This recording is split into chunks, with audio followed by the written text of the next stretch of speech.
Kasalukuyan akong nakayuko sa likod ng bahay. Inaalog ang laman ng sako para mapagkasya doon ang mga nakalakal kong pwedeng ibenta. Nang biglang may narinig akong sigaw. Hindi ko maipaliwanag, pero bigla akong kinabahan. Iniwan ko ang sako at dahan-dahang lumabas papunta sa kalsada para tignan kung ano ang nangyayari. Pagbungad ko ay agad na sinalubong ako ni Mang Joey. Isang malakas na suntok kagad ang dumapo sa pisngi ko. Umikot ang paningin ko at napatras. Hindi kagad ako nakapagsalita. Nalilito ako, naguguluhan. Hindi ko alam ang dahilan kung bakit bigla niya akong sinuntok. Hayop ka! Pati ang anak ko! Tatalunin mo! Panay ang mura niya sa akin. Halos sumabog na siya sa galit at gigil. Hindi ka na namili ng mamanyakin mong hayop ka. Ano ha? Hindi ka takot sa akin? Bastos! Teka, sandali lang po, Mang Joey. Ano po sinasabi niyo? Ano pong bastos? At nagmamaang-maangang ka pa ha? Ang kapal ng mukha mong busuan ng dalaga kong anak! Pagkarinig ko nun, ay para akong binuhusan ng malamig na tubig. Hindi ako makapaniwala sa bintang na yun sa akin ni Mang Joey. Teka, Mang Joey! Hindi po totoo yan! Hindi ko po binusuan si Medusa! Hindi ko po gagawin yun! Sa gilid ko ay biglang nagpakita si Medusa. Mapula at namamaga ang mga mata niya. Marahil ay dahil sa peking pag-iyak. Sinungaling ka!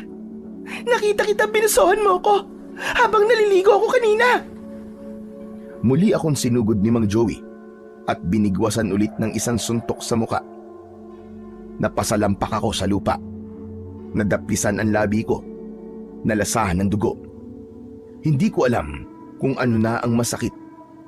Sa pagkakataong yun, kung yun suntok ba o yung hindi ko magawang ipagtanggol ang sarili ko laban sa maling paratang. Hindi po talaga totoo yun. Hindi ko po gagawin yan. Kilala niyo po ako. Ngunit imbis na makinig, ay sinipa pa niya ako sa tagiliran. Sinubukan kong bumangon pero bigla akong inupuan sa sikmura ni Mang Joey at sunod-sunod na pinatamaan ng suntok sa muka. Humingi ako ng tulong pero wala man lang umawat. Walang nakialam. Parang awa niyo na po! Tama na po! Tama na! Pero ayaw niyang makinig. Para bang wala siyang naririnig. Galit na galit siya sa akin. Hinawakan niya ang buhok at iniangat ang ulo ko para muling suntukin. Pilit kong iniiwas ang mukha ko pero wala talaga akong laban. Ang lakas niya, ang bigat niya, para akong nalulunod. Sinubukan kong itulak si Mang Joey pero muli lang niya akong pinagsusuntok. Aminin mo na! Bago pa kita ilibing dito ng buhay! Tumayo siya pero hindi para tumigil, kundi para kumuha ng buwelo. Walang hiya ka! Sa pamilya pa namin nagawa mo yan! Ang kapal ng pagmumukha mo! Hindi ko po ginawa. Maniwala po kayo sa akin, Mang Joey. At sino sinungaling, ha? Si Medusa? Hindi magsisinungaling ang anak ko. Matagal niya nang sinasabi sa akin na merong sumasalbay sa kanya. At kanina nga ay nahuli ka na niya. Paglingon ko, si Medusa nakayakap sa kanyang sarili. Umiiyak siya. Alam kong peke lang ang iyak na yon. Dahil alam ko sa sarili ko na gumagawa lang siya ng kwento at lahat ng sinasabi niya ay pawang kasinungalingan. Isang beses nagtagpo ang aming mga mata. Medusa, parang awa mo na. Sabihin mo sa kanila ang totoo. Hindi ko ginawa ang binibintang mo. Pero hindi siya umimik. Maya-maya ay lumapit sa akin si Mang Joey. Akala ko ay tatapusin niya na ako. Pero tumayo lang siya sa harap ko. Nakatingin sa akin na para bang dumilang ako na pwede niyang yurakan. Huling tanong ko na sa ito, Angelo. Ginawa mo ba? Hindi po. Hindi ko po talaga ginawa. Maniwala po kayo. Pagkasabi ko nun, ay tumama ang kamao niya sa aking sintido. Malakas ang suntok na yon, nahilo ako at muling napahandusay sa lupa. Sinubukan kong bumangon, kahit nanginginig pa ang mga kamay at paa ko. Pero hindi pa man ako tuluyang nakakatayo, ay nakita ko si Mang Joey. May hawak na siyang kahoy na hindi ko alam kung saan niya kinuha. Nakataas na yon at handa nang ihampas sa akin. Para matuto kang manyak ka! Hayop ka! Wag! Maawa po kayo! Ihahampas na sana niya ang hawak niyang pamalo sa akin. Pero bigla siyang natigilan nang may yumakap sa kanya. Tay! Tama na po! Baka po mapatay niyo si Kuya Angelo! Tama na po, Tay! Narinig ko ang panginginig sa boses ni Dandan. Takot siya, hindi sa akin, kundi sa mismong tatay niya. Siya lang ang tanging nagmamalasakit sa akin. Ang nag-iisang may lakas ng loob para pigilan ang masamang balak ni Mang Joey. Pero hindi agad bumigay ang lalaki. Mas lalo pa nga na nag-igting ang mga panga niya. Mas lalo siyang nainis at mas nagalit. Bitiwan mo nga ako, Dandan! Dapat turuan ng leksyon ang lalaking ito! Hindi, Tay! Huwag niyo na po ituloy yan! Kapag napatay niyo po siya, paano na po kami ni ate? Makukulong ka po! Bitiwan mo ko, sabi! Ano ba? Ginagawa ko to para sa ate mo! Para hindi na yan pamarisan ng iba pa! Huwag, Tay! Tama na po! Sige na, Tay! Maawa na po kayo sa kanya! Tumingin siya sa akin at saka nakiusap. Kuya Angelo, sabihin mo na lang po, aminin mo na lang, para tumigil na po si tatay. Sige na! Ano? Pakiusap, Kuya Angelo, sabihin mo na may nagawa ka, humingi ka ng tawad para huminto na si tatay. Ayoko pong mamatay ka dito. Natulala ako sa sinabi niyang yun. Tulad ng kanyang ama at kapatid, pinilit din niyang paaminin ako sa kasalanang hindi ko naman ginawa. Ayoko sanang gawin yon, pero nang makita kong nakasubsob siya sa braso ni Mang Joey at pilit na pinipigilan ng ama, naramdaman ko kung gaano kabigat sa kanya na sabihin ang mga salitang yon. Hindi niya gustong ipagtulakan ako sa kasalanang yon, pero gusto lang niyang matapos na ang gulo. Wala na akong mapagpipilian. Oo, gusto kong isigaw ang katotohanan. Gusto kong sabihin na wala akong ginawa, na wala akong masamang intensyon, na hindi ako hayop tulad ng tingin nila. Pero alam ko namang walang makikinig, walang maniniwala sa akin. Matagal na akong walang halaga sa baryo namin. Isa lang akong hampas lupa sa paningin nila. Isang busabos na naglalakad-lakad sa likod ng bahay ng iba para lamang makahanap ng basura na pwede pang pakinabangan. Isang taong walang trabaho, walang bahay, wala ding mga magulang na pwedeng magtanggol sa akin. Natahimik ako sandali. Nag-isip ako ng mabuti at nagdesisyon. Oo na! Pasensya na po. Patawad, Medusa. Patawarin mo ako kung nagawa ko man yun sa'yo. Ayan! Sabi ko na nga, be. Walang hiya ka. Nilapastangan mo ang anak ko! Hayop ka! Ang sama-sama mo! Bastos! Manyak! Manyak ka! Biglang nagsilapitan ang mga tao sa paligid. Yung mga taong walang pakialam kanina, biglang nagkaroon bigla ng pakialam. Pero hindi para sa akin, kundi para kay Medusa. Sa isang iglap, kinuyog nila ako.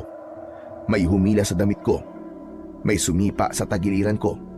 May pumalo sa mga paa ko gamit ang anumang bagay na mahawakan nila. Hindi ko na makilala kung sino sa kanila ang nakasakit sa akin. Nabibingi ako sa malalakas nilang mga sigaw. Lahat sila ay nakisawsaw at nakisumbat ng mga masasakit na salita at pagmumura. Para bang sabik na sabik silang saktan ako. Hindi ko na alam kung anong parte ng katawan ko ang mas masakit. Ang mukha ko, ang tagiliran ko, ang braso ko. Gusto kong sabihin na tama na, pero wala nang boses na lumalabas sa bibig ko. Tama na po yan! Tama na po! Huwag kang makialam dito, Dandan. Ano ba? Dapat lang yan sa kanya. Manyak siya. Manyak! Ang dapat dyan, ginugulpe! Matapos kong marinig ang pagtatalo ng mag-ate, doon na tuluyang nandilim ang paningin ko. Hindi ko na naramdaman kung may sumusuntok pa sa akin at hindi ko na rin alam kung humihinga pa ba ako ng maayos hanggang sa nawalan na ako ng malay. Hindi ko alam kung gaano katagal akong nawalan ng malay, pero pagmulat ng aking mga mata ay nakita kong nasa lilim na ako ng isang malaking punong kahoy. Inilibot ko ang aking paningin at nakita ko si Dandan na nasa tabi ko. Salamat naman at gising ka na, kuya. Kumusta na ang pakiramdam mo? Hindi kagad ako nakasagot. Masakit ang pangako at parang natutuyo ang bibig at lalamunan ko. Nakita kong kumuha siya ng betadine at bulak mula sa supot na hawak niya. Dahan-dahan niyang nilinis ang sugat ko sa kilay at sa pisngi. Pero kahit maingat siya, napapasinghap pa rin ako sa kirot at hapdi. Dandan, bakit mo ginagawa to? Kasi, kasalanan ko kung bakit ka nabugbog ng matindi. Sorry, kuya. Ang akala ko kasi, na kapag umamin ka, ay titigil na si tatay. Hindi ko naman nakalain na aabot pa sa ganito. Sana hindi ka na lang pala umamin. Tama na. Tumigil ka. Medyo napataas ang boses ko. Kahit hirap akong magsalita. Napaatras siya ng konti. Para bang natatakot na baka saktan ko. Bakit ka pa nandito, ha? Hindi ko kailangan yan. Hindi ko kailangan ng tulong mo. Pero kuya, ayoko pong iwan ka ng ganyan. Baka po kasi mamatay ka eh. Hindi ako makakatulog. Kapag may isip kita, ayokong... Tama na sabi. Umalis ka na. Umalis ka na dito. Alam kong galit ka sa akin. At dapat lang naman na magalit ka. Pero hindi talaga kita pwedeng iwan ng ganito. Ayoko po may mangyaring masama sa inyo. Umalis ka na, Dandan. Masama akong tao, di ba? Hindi ka ba natatakot sa akin? Paano? Kung sa'yo ako magiganti, ha? Hindi mo po gagawin yun, kuya. Magkaibigan tayo, matagal na. Kilala po kita. Hindi ka masamang tao. Magkaibigan? Hindi tayo magkaibigan, Dandan. Kaibigan pa rin kita, kuya. Kahit galit ka sa akin ngayon. Hindi mo ba ako naiintindihan? Wala akong kaibigan na kahit sino. Lalo na pagkatapos ng nangyaring ito. Meron, kuya. At ako yun. Tigilan mo na ang pagiging mabait. Hindi bagay sa'yo, Dandan. Hindi bagay sa inyong lahat. Umalis ka na. Umalis ka na, Dandan.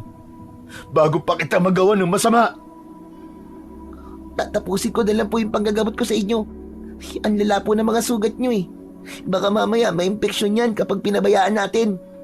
Pabayaan mo na ako. Wala kang pakialam kahit may infeksyon ng mga sugat ko.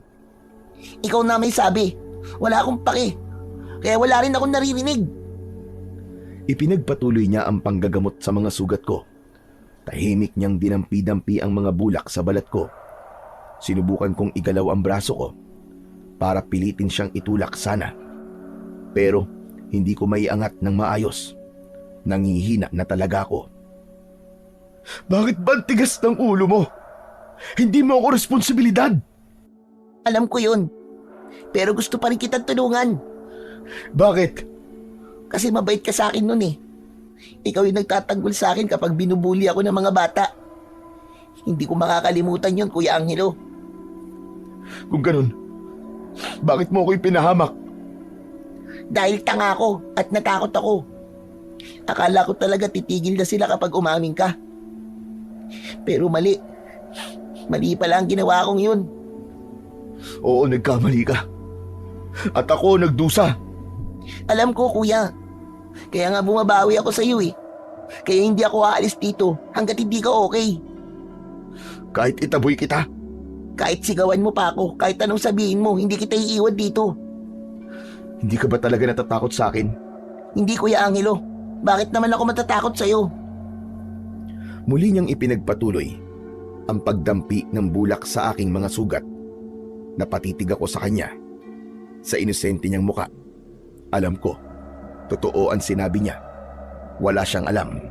Hindi niya alam kung paano tumakbo ang isip ng mga matatanda. At hindi niya alam kung gaano sila kasama. Konti na lang to, Kuya. Tiisin mo na. Ramdam ko ang sinseridad sa tinig niya at sa kanyang mga mata.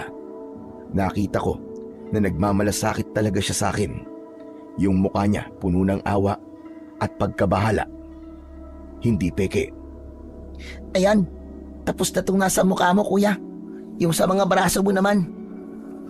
Huwag na, Dandan. Huwag ka na makulit. Kailangan magabot lahat ng yan. Bigla akong napaigik nang madiinin niya ng bulak ang sugat ko. Napahinto siya saglit. Sorry. Nasaktan ka po ba? O sige, dahan-dahan na lang gagawin ko. Gusto ko siyang sigawan ulit. Gusto ko siyang paalisin. Pero hindi ko na ginawa. May isang bahagi sa akin na nagsasabing hayaan ko na lang ang bata. Ipinikit ko na lamang ang aking mga mata para makapagpahinga. Pero maya-maya pa ay may naririnig akong sumigaw. Dandan! Ano pa bang ginagawa mo dyan? Umuwi ka na nga! Sandali na lang po, Tay. Tatapusin ko lang po itong ginagawa ko. Ba't matigas ang ulo mo ah? Bago pa man makasagot si Dandan, inabot ni Mang Joey ang isang patpat na nakasandal sa puno. Agad niyang pinalo ang bata. Mang Joey, wag! Ngunit hindi niya ako pinakinggan. Ilang beses niyang sinaktan ng bata gamit ang patpat. Tumama ang mga palo sa braso, sa binti, at sa likod ni Dandan. Aray ko! Tama na po, Tay! Tama na po! Kanina pa kitang tinatawag na bata ka. Ilang beses ko na rin sinabi sa'yo na huwag kang lalapit sa taong yan. Tama na po, Tay! Tama na po! Ako ang tatay mo at ako ang masusunod. Hindi yung manyakis na yan. Hindi po siya ganon, Tay! Hindi po siya ganon! Muli, isang palo ang tumama sa binti ng bata. Ngunit maski nasasaktan ay hindi siya tumakbo. Tinatanggap lang ang sakit. Tama na po, Mang Joey. Tama na po yan. Huwag niyo po siya saktan. Huwag kang makialam dito ha. Walang hiya ka. Hindi ka lang manyakis. Sulsul ka pa. Malamang sa malamang ay kung ano-ano na sinabi mo sa anak ko. Kaya nagkakaganito. Kaya naging matigas ang ulo. Sabihin mo sa akin, kinulam mo ba siya para bumait sa'yo? Ano po sabi niyo? Hindi naman ako mangkukulam eh. Eh ano ka? Bakit pumapanig sa'yo ang anak ko? May ginawa ka ba sa kanya? Wala po. Wala po akong ginagawang masama. Hindi ko rin po siya sinusulsulan. At mas lalong, hindi ko po siya kinukulam. Tumahimik ka na! Kanina ka pa nagsisinungaling ah. Alam mo tong anak ko, hindi ito malapit sa kahit na sinong tao. Maliban na lang sa amin. Wala siyang halos kaibigan. At hindi nakikipag-usap sa kung sino-sino. Tapos ganito siya sa'yo. Tay, tama na po. Wala pong kasalanan si Kuya Angelo. At ikaw naman bata ka. Napakatigas ng ulo mo. Umuwi ka na. Bago pa kita masaktan. At magulpi ko lalaking ito. Tama na po, Tay, pakiusap. Tama na po. Sa sandaling yon ay nasaktan ako.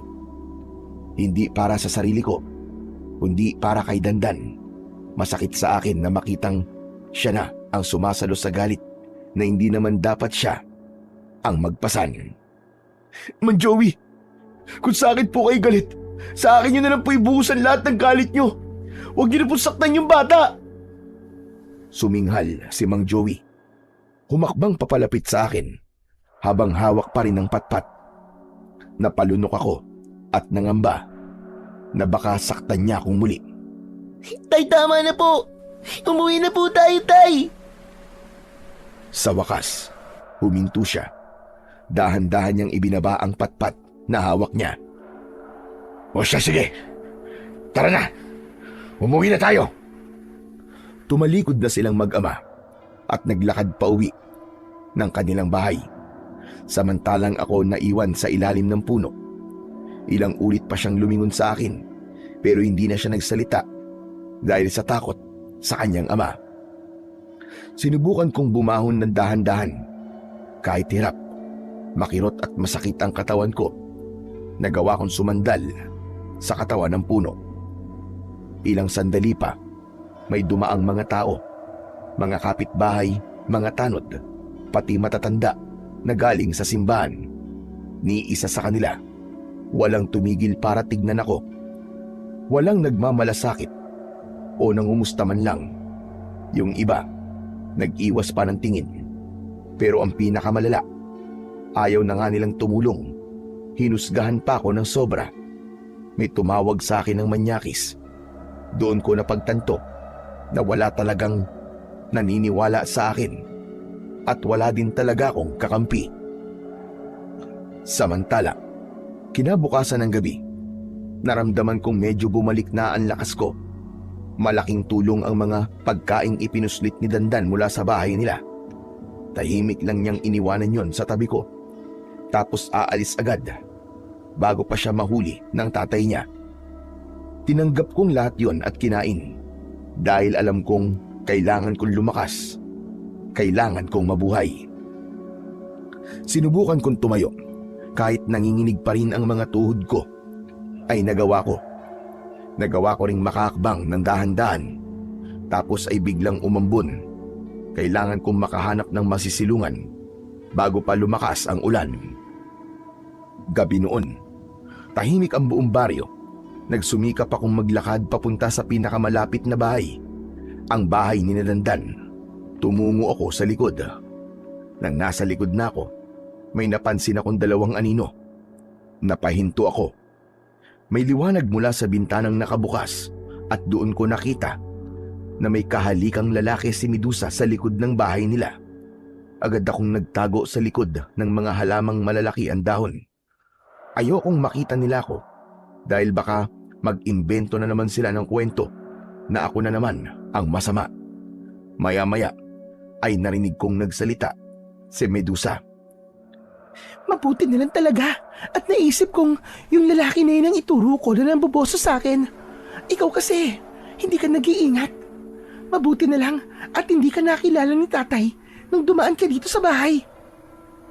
Bigla akong nainis nang marinig ang mga salitang yon. Ako pala ang ginawa niyang panangga sa kahihiyang ginagawa nila. Walang konsensya ang babaeng yon. Hinayaan niya akong saktan na halos patay na sa kasalanang sila mismo ang may gawa. Mabilis na uminit ang ulo ko. Gusto kong lumabas, sumugod at isumbat sa kanila ang ginawa nila sa akin. Pero bago pa ako makalabas sa aking pinagtataguan, narinig ko ang boses ni Dandan. Ate, totoo ba lahat ng narinig ko? Dandan, teka bakit ka nandito? Bakit ka nakikinig sa usapan ng matatanda ha? Yung tanong ko ang sagutin mo, ate. Eh narinig mo na eh. Alangan naman bawiin ko pa. O ano ngayon? Ang sama mo, ate. Mali lahat ng ginawa mo. Bakit mo dinamay si Kuya Angelo? Mabait na tao yun. Hindi niya deserve yun. Hoy, ano ba sinasabi mo? Pwede bang manahimik ka? Wala kang alam. Huwag mo akong turuan kung ano ang tama at mali. Pero ate, sinaktan nila yung tao dahil sinungaling ka. Eh ano nga ngayon? Anong pakialam ko? Isusumbong kita, ate. Isusumbong kita. Eh di magsumbong ka. Bakit sa tingin mo ba? Maniniwala sa'yo si tatay? Akala mo ba ay papanigan nila yung pulubi na yon? Hindi kakampi sa inyo si tatay. Maniwala ka sa akin. Pero susubukan ko pa din. Kailangan malaman ng lahat ng totoo. Tumigil ka na nga. Bakit mo ba'y pinagtatanggol yung walang kwentang taong yon? Isa na siyang patapon. Dapat nga, lumayas na siya dito sa baryo para mabawasan na mga dugyot dito. Sobra ka naman, ate. Kung tutusin, mas madumi ka pa sa kanya. Kadalaga bang tao, nandito ka sa dilim kasama lalaki niyan. Wala kang hiya. Talagang isusumbong kita. Abat, bastos kang bata ka. Hindi na ako umalis sa pinagtataguan ko. Nakayuko lang ako sa likod ng halaman. Pinapanood ang pagtatalo ng magkapatid. Galit na galit si Medusa. Halos mapasigaw na. Si Dandan naman ay nanatiling matatag at parang hindi natatakot. Hindi siya umatras at pinanindigan kung ano ang alam niyang tama. Habang nagtuturuan sila, biglang tumakbo na lang yung lalaki na nasa tabi ni Medusa. Para bang takot na mabuking. Pagkaraan ng ilang segundo, bumuhos bigla ang malakas na ulan. Nagunahan si Medusa at Dandan pabalik sa loob ng bahay. Agad silang nagsara ng pinto at mga bintana. Upang hindi mabasa ng ulan, lumapit ako sa may gutter ng bahay nila. Doon ako sumiksik. Kahit paano ay hindi ako gaanong nabasa doon. Makitid lang ang espasyo, pero mas pipiliin ko yun kaysa ang mabasa ng ulan. Patitilain ko lang ang ulan. Mamaya aalis na rin ako dito sa baryo.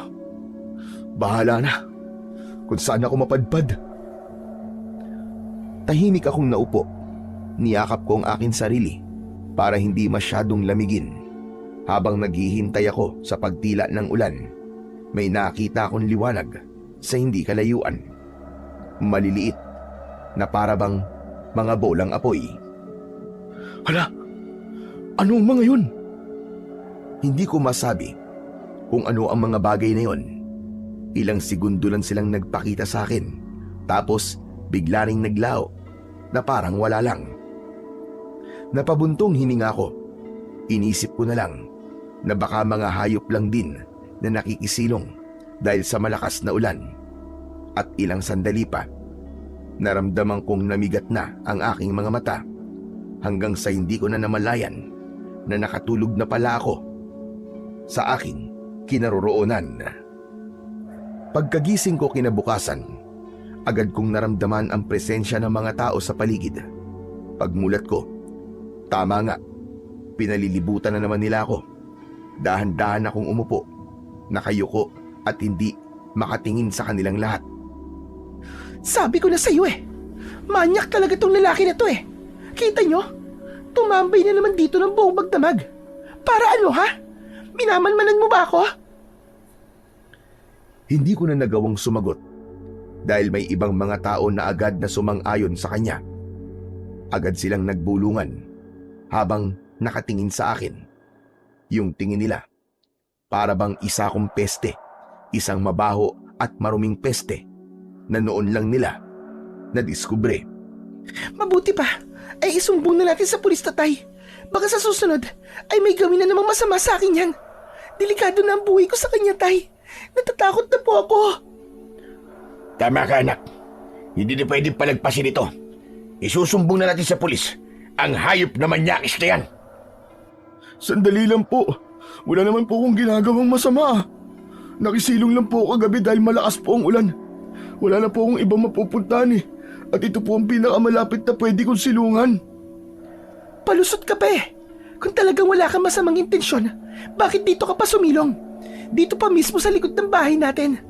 Alam mo na nga may issue ka sa akin pero nandito ka pa rin, ano yon? Minamanmanan mo ako? May masama kang balak sa akin, ano? At bakit naman kita mamanmanan? Sino ka ba? Abat, sira ulo to Talagang nababaliw ka na, no? Uulitin ko, nakisilong lang po kagabi. Kung ayaw niyo po maniwala, problema niyo na po yun. At teka lang bakit naman kita mamanyakin, Medusa? Hindi naman ikaw ang tipo ko. Oo, may itsura ka, maganda. Pero bulok naman ang ugali mo. Sobrang pangit. Yun ang totoo. Anong sabi mo? Pangit ang ugali ko? Ang kapal naman ng mukha mo para pagsalitaan ako ng ganyan, buwisit ka. Nagsasabi lang ako ng totoo. Hindi kita gusto. Kaya tigilan mo na yung pagpapantasya mo na minamanya kita. Tigilan mo na ang paninira mo sa akin. Hindi kita titigilan dahil ako nagsasabi ng totoo dito. Makukulong ka, Angelo. Ipapakulong kitang hayop kang manyakis ka. Hindi na kailangan. Dahil aalis na ako dito. Ayun! Sa wakas, gumaan na rin ang utak mo. Sige, umalis ka na. Mas mabuti pa yon para sa lahat. Ano pang hinihintay mo? Lumayas ka na. Huwag ka na magpapakita sa lugar na to kahit kailan. Pagkasabi nun, biglang nagkandaingay ang mga tao. Sabay-sabay silang sumigaw. Pinalayas nila ako. Hindi pa man ako nakakatayo, ay bigla na lamang may bumato sa akin. Tumama iyon sa tagiliran ko. Ngunit hindi pa natatapos doon. May bumato din ng putik sa aking muka. Tumayo ako ng dahan-dahan. Wala akong pakialam kung ano man ang sabihin nila o gawin nila sa akin. Hinayaan ko lang sila. Naglakad ako paunti-unti hanggang sa tuluyang nakalayo pagkatapos ng ilang sandali. Huwag ka nang babalik dito! Dahil kapag bumalik ka, tapos ka na! Tandaan mo yan! Bigla akong napalingon sa kanya at tinignan ko siya ng masama. Hindi ko na rin kasi makontrol ang inis at pagkapikon ko sa kanya. Ikaw rin! Dapat may tandaan, Medusa! Kapag bumalik ako dito, siguradong tapos kayong lahat! May paglalagyan kayo! Pinagbabantaan mo ba ako? Ang kapal talaga ng mukha mong busabos ka! Lumayas ka na nga!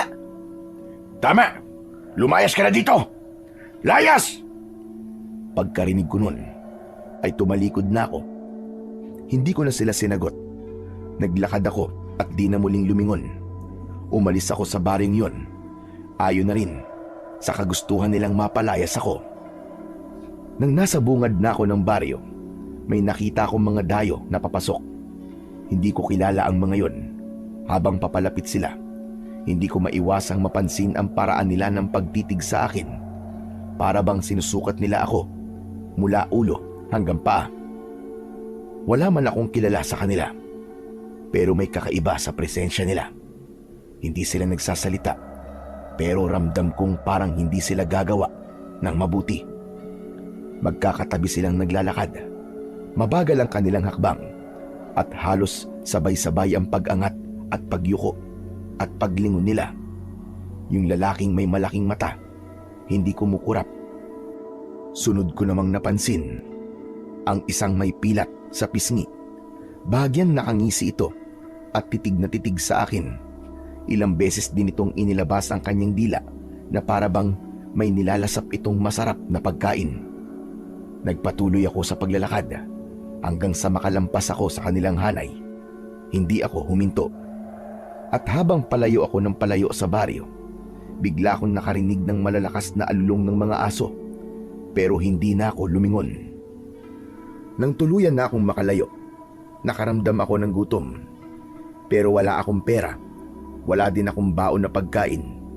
Maya-maya pa ay nakita ko ang gubat. Parang may nag-aanyaya sa akin na doon pumasok.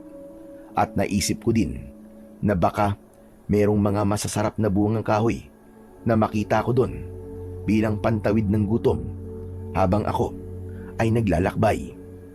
Subalit makalipas lang ang ilang minuto ay wala pa din akong nakikitang pagkain hanggang sa may napansin akong isang matandang lalaki na nakahandusay sa lupa. Nakadapa ito at nakahalik sa lupa ang kanyang muka. Naku! Tatang! Tatang, gumising kayo! Hindi ito sumagot, ni hindi man lang ito kumilos. Mas lalo tuloy akong kinabahan. Inakala kong may masamang nangyari o kaya naman baka bangkay na ang matanda. Nilapitan ko siya at hinawakan ko ang balikat. Tatang! Tatang, ayos lang ba kayo? Pagkasabi ko nun ay biglang gumalaw ang matanda. Nabigla ako, napabitaw at biglang napatras. Mabilis siyang tumayo at pagharap niya sa akin, nakita kong nagbabaga ang kanyang mga mata na para bang galit na galit. Sino ka? Bakit mo ako ginagambala? Hindi mo ba alam na nagdarasal ako? Wala kang respeto! Naku, pasensya na po kayo. Ang akala ko po kasi kung napapano na kayo eh. Ang akala ko po talaga patay na kayo. Tumahimik ka! Mukha ba akong mahina? Para sa'yo? Para pagkamalan mo kong isang pagkay? Hindi ko naman po talaga sinasadya na makagulo po sa inyo. Sino ka ba? At ano bang ginagawa mo dito sa gubat? Hindi ka dapat nandito, alam mo ba yon? Tinignan niya ako mula ulo hanggang paa.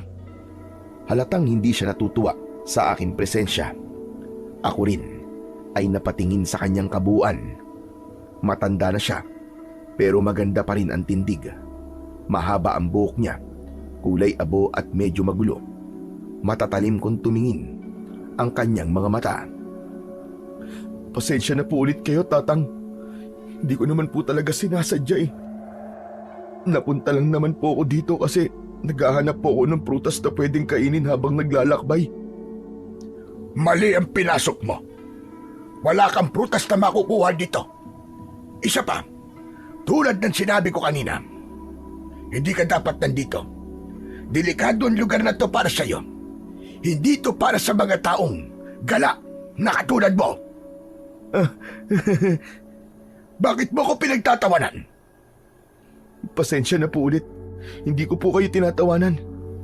Naalala ko lang po kasi yung baryo na pinanggalingan ko. Nagsabihin niyo pong delikado po ang gubat na to.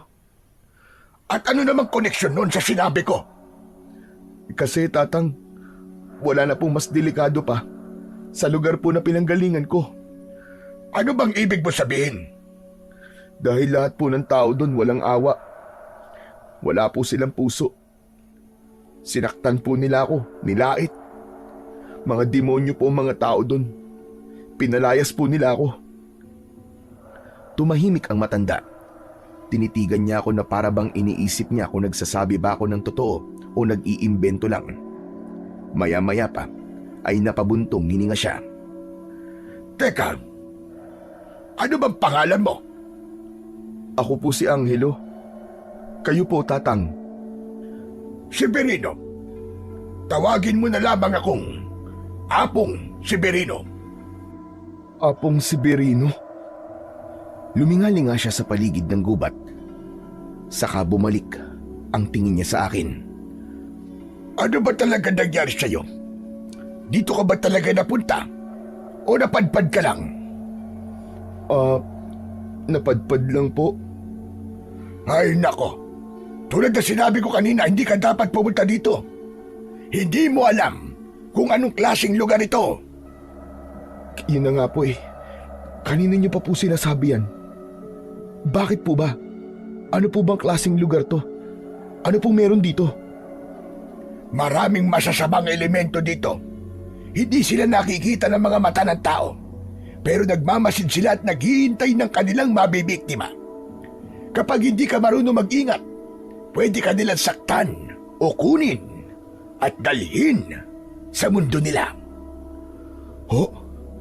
Ano naman po mga elemento yun? Multo, engkanto, kapre, o tikbalang?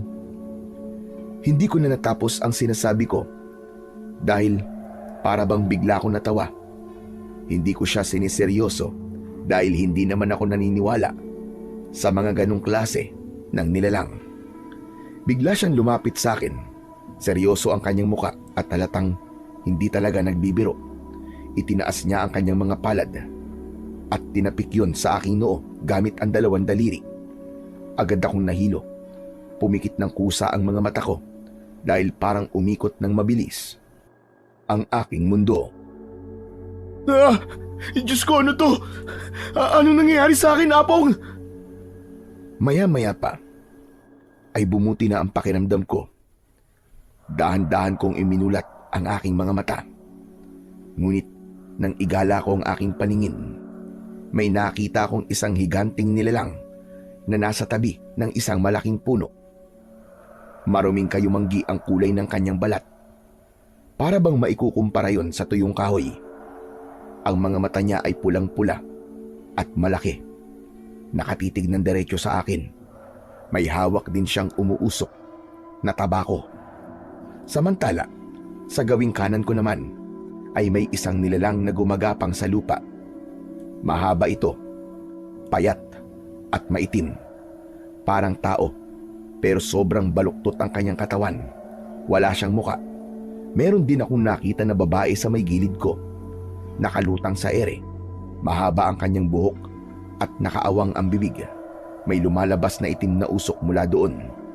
Wala din itong mata. Dahan-dahan itong lumalapit sa akin. Wag! Wag ka lalapit! Tumakbo ako. Basta takbo lang. Ginawa ko ang lahat at ginamit ko ang buo kong lakas para agad na makalayo sa mga nakakatakot na nilalang na yon. Pero nang mapagod ako at kung kailan abot-abot na ang hingal ko, saka ko naman napansin na nasa parehong pwesto pa rin ako. Hindi pa rin ako nakakaalis. Diyos ko po, hindi! Hindi pwedeng mangyari to! Hindi pwede! Bigla kong napalingon sa matanda. Wala siyang ginagawa. Nakatingin lamang sa akin. Apong! Apong Severino! Ayoko na po! Tulungan niyo ako! Parang aawaan niyo na po! Lumapit siya sa akin. Matapos niyang marinig ang pagmamakaawa ko, hinawakan niya ako sa balikat at pumesto siya sa harap ko. O ano? Naniniwala ka na ba na hindi ka talaga ligtas dito, ha, iho? Oo na po. Naniniwala na po ako. Tama na. Tama na po. Ayoko na. Kanina pa kasi kita pinagsasabihan eh. Pero pinagtatawanan mo lang ako. Alam mo ba, na lahat ng nakita mo kanina, gutom ang mga yon. At ikaw, ang gusto nila kainin. Apong pakiusap, paalisin niyo na po sila. Ayoko po silang makita. Ayoko na po rito, aalis na po ako. Hindi ko sila pwedeng paalisin dito. Dahil kanila ang teritoryong ito. Pero ikaw, pumasok ka dito nang walang pahintulot. Hindi ko naman po talaga sinasadya eh. Hindi ko alam po. Pakiusap, tulungan niyo naman po ako, Apong oh. Pwede kitang tulungan. Pero, sa isang kondisyon. Ano naman pong kondisyon niyo na pong Severino? Sige po sabihin niyo. Kahit ano pa yan, gagawin ko po. Sigurado ka ba? Kapag tinanggap mo to, aba, wala lang atrasan. Opo, sige. Ano po bang kondisyon? Sasama ka sa akin at magiging alagad kita. Ho? Alagad? Ano pong alagad? Saka ko na ipapaliwanag. Magdesisyon ka na bago ka pa nila magawa ng masama. Ayan na, tignan mo yung isa. Naglalaway na. Oo na po, oo na. Pumapayag na po ako. Ngumisi ang matanda at pagkatapos nun ay may pinulot siyang isang mahabang baston. Ipinalo niya ito sa lupa. Sumabog ang isang kakaibang liwanag galing doon. Napapikit ako dahil sa labis na pagkasilaw. At sa muling pagmulat ng aking mga mata, wala na ang mga nakakatakot na nilalang. O siya, halina. Sumama ka sa akin. Kailangan nating makauwi sa bahay bago pa tayo abutan ng dilim sa delikadong gubat na ito. Mahaba ang nilakad naming dalawa ni Apong Severino. Tahimik lang siya habang naglalakad at ako naman sunod lang ng sunod. Makulimlim na ang langit nang magsimula kaming umakyat sa mabatong daan. Hindi ko alam kung saan niya ako dadalhin pero mukhang malayo-layo pa kami. Pagdating namin sa itaas ng matarik na parte ng bundok, doon kami tumigil. May nakita kong isang malaking kuweba na may nakasabit na 2 sulo sa may bungad. Narito na tayo. Totoo ba? Ito po ba ang bahay niyo? Oo naman. Bakit? May problema ba? Wala naman po. Pero ngayon lang po kasi ako nakakita ng ganito. Hindi ka makapaniwala na may tao pa palang nakatira sa kuweba, ganun ba? Opo. Alam mo, marami pang katulad ko na nakatira sa mga ganito pero hindi lang nagpapakita sa mga tao. Talaga po. Ang akala ko po kasi wala na po nakatira sa mga kuweba kasi moderno na po ang panahon at saka... Akala mo lang yun, iho. Pero kung ako ang papipiliin, mas gusto kong sa kuweba nakatira kaysa sa mga kubo sa kapatagan. Dito kasi, mas tahimik at walang nakikialam sa akin. Nauna siyang pumasok at sumunod ako. Madilim sa loob. Wala ako halos makita. Maya-maya pa ay sinindihan niya ang mga sulo na nakadikit sa dingding ng kuweba, doon ko palang nakita ang kabuuan ng lugar na yon. May isang malapad na papag. May ilang mga gamit siya sa loob. Mga palayok, kahoy na upuan, mesa at iba pa. Pero ang nakatawag ng pansin sa akin ay yung mga nakasandal na iba't ibang mga armas. May mga itak, punyal, sibat, pana at iba pa. Meron ding ilang mga kwintas na maayos na nakasabit. Nakahilera ang mga ito sa iisang hanay. Ang mga kwintas ay may iba't ibang mga palamuting bato.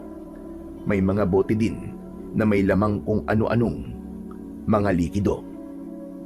Kumilos ang matanda. Kabisadong-kabisado niya ang loob ng kuweba.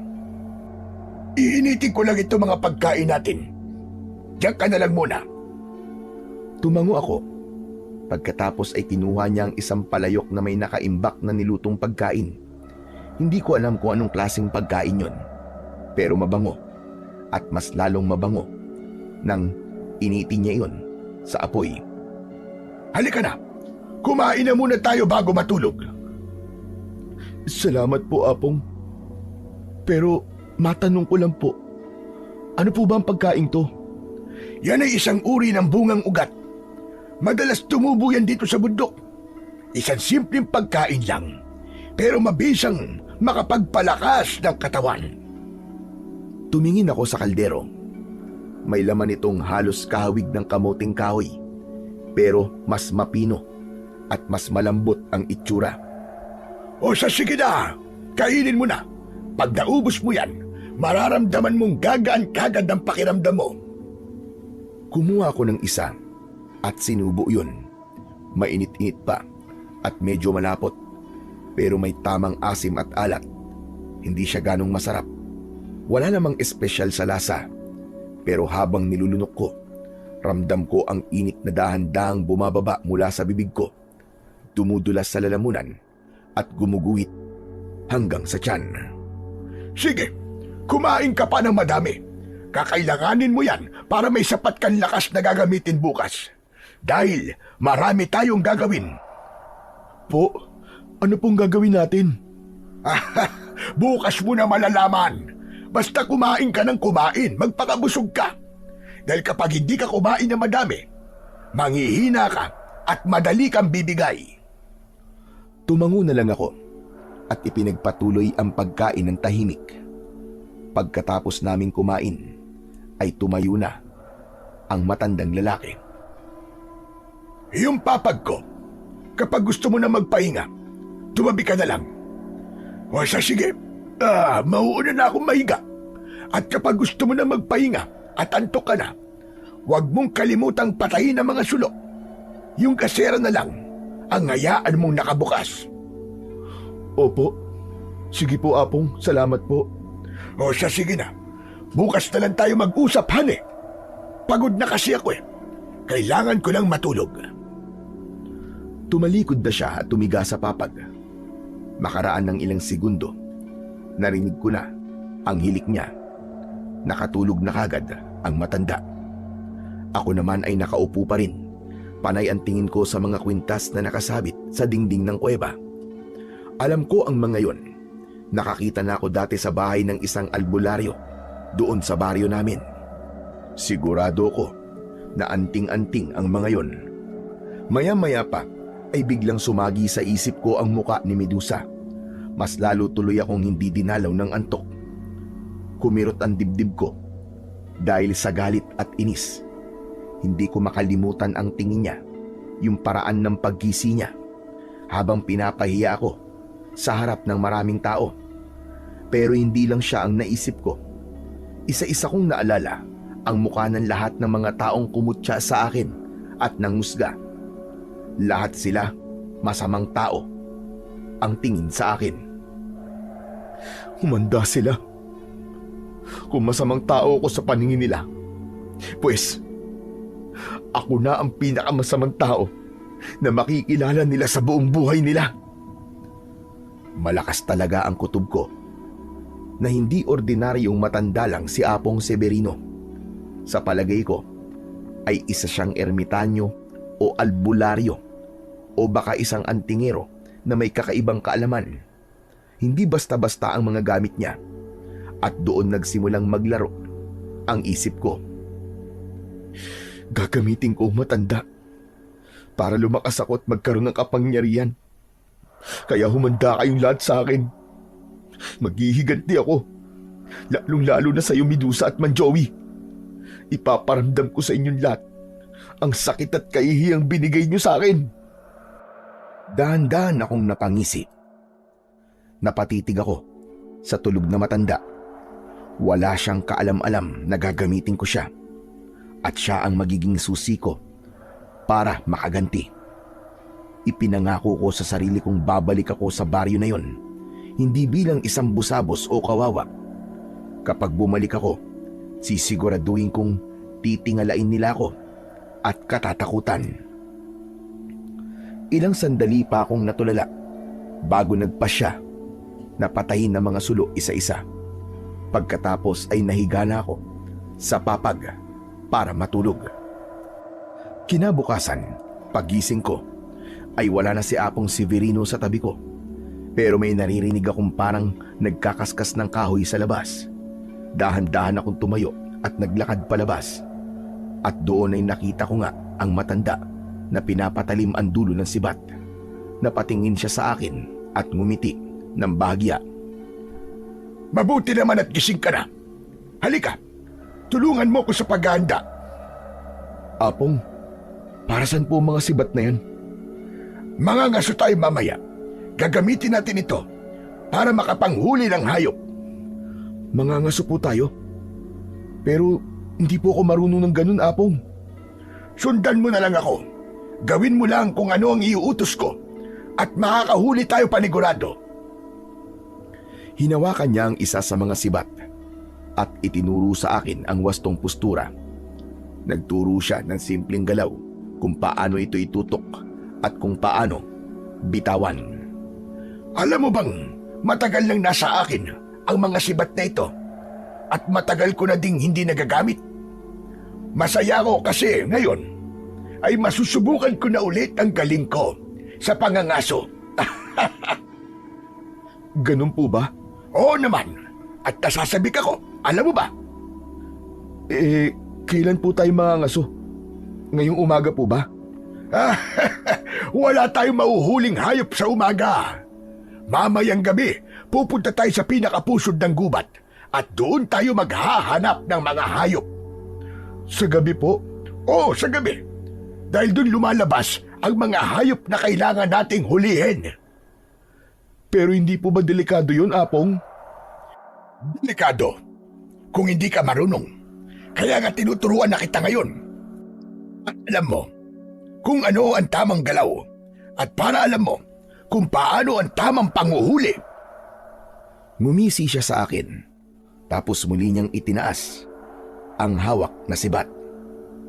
Tignan mo, kailangan ay alam mo kung paano kalkulahin ang tamang distansya ng pagbato mo nitong sibat. At saka kailangan ay kilala mo ang target mo. Hindi pwedeng pabara-bara. Gusto mo bang subukan? Pwede naman po. O sige, heto, kunin mo ang sibat. Gusto kong patamaan mo yung puno ng saging na yon. Iyan lang po, Apong. Aba, basic lang po sa akin yan. O sige, gawin mo nga. Hinawakan ko ang sibat. Medyo may yabang pa dahil pakiramdam ko madali lang yon. Huminga ko ng malalim, umatras ng konti, tapos ay pumuesto. Madali lang to. Kayang-kaya ko to. Ibinato ko ang sibat ng buong lakas. Pero tumama lang yun sa lupa. Hindi umabot sa kalahati ng distansya. Para lang akong naghagis ng patpat. Ay, sus! Yan ba ang sinasabi mong basic? Sandali lang po. Baka mali lang po siguro ang anggulo. Hindi anggulo ang problema mo, iho. Kulang ka sa kontrol. Sobrang lakas ng bitaw mo, pero wala naman sa ayos. Saka, nahahaluan ng kayabangan mo. Napakamot ako sa ulo sa sinabing yun ni Apong Severino. at medyo napahiya ako sa matanda. Apong, pwede pong isa pa? O sige, pero bago ka maghagis, tandaan mo muna yung sinabi ko sa'yo. Huwag puro lakas. Kailangan mong mag-focus. Pinulot ko ang sibat mula sa lupa at bumalik sa pwesto ko kanina. Tapos ay tinignan kong maigi ang puno ng saging. O sige, mag-focus ka. Isipin mo, kunwari yung saging na yan, yung pinakamasama mong kaaway. Sandali akong pumikit. Pilit na pinakalma ang sarili ko. Tapos pagmulat ng mga mata ko, hindi na saging ang nakikita ko, kundi si Medusa. Siya talaga yung naisip ko ng mga oras na yon. Nanggigigil ako, lalo na at nakita ko yung tingin niyang mapanlait. Yung ngising halos ng uuyam. Tapos nakataas din ang kanyang kilay na parabang ng aasar. Hinagis ko na ulit ang sibat. Mas maayos na ang bitaw ko. Mas diretso, pero hindi pa rin umabot. Mas malapit na nga lang ng kaunti. Pero kahit ganon, parang bigla kong narinig yung malakas na tawa ni Medusa. Yung tawa na parabang sinasabi niya sa akin na wala talaga akong kwenta. Naikuyom ko ang mga kamao ko dahil sa inis at pagkapikon. Magaling! Kahit paano, ay may progreso ang pangalawang bitaw mo. Hindi po. Ayoko ng ganyan. Apong, baka meron kang mahika na inilagay dyan sa sibat kaya hindi tumama. Gusto mo akong pahiyain, di ba? Ano ba sinasabi mo? Wala akong ganyang intensyon niyo. Pero bakit tayo tumama? Puno lang yan, oh. Hindi gumagalaw. Pero bakit hindi ko matamaan? Hindi. Ayoko na. Niloloko mo ako. Ano ba sinasabi mo? Bakit ko naman gagawin yon? Para ipahiya ako. At ano namang mapapala ko? Kung mapapahiya ka, wala naman, hindi ba? Nandito ako para turuan ka. Kung yan simpleng pagbato lang ng sibat, sinusukuan mo na.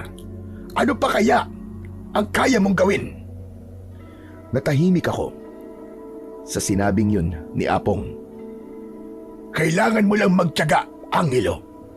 Makukuha mo din yan. Huwag kang magmamadali. Naiinis po kasi ako eh. Ba't parang ang hirap? Mahirap naman talaga yan eh. Sino ba nagsabing madali? Nung bata ako, ganyan din ako sa'yo. Hindi ako makatama. Pero nag-ensayo ako ng madalas hanggang sa nakuha ko na din. At mula nang makuha ko ang tamang galaw at teknik, naging madali na sa akin ang lahat. Talaga po? Oo naman. Saka natural lang naman na ganyan kapag nagsisimula. Umupo siya sa isang bato. Marahang ipinatong ang kamay sa tuhod. O sige, subukan mo nga ulit. Isa puso mo ang pagbato.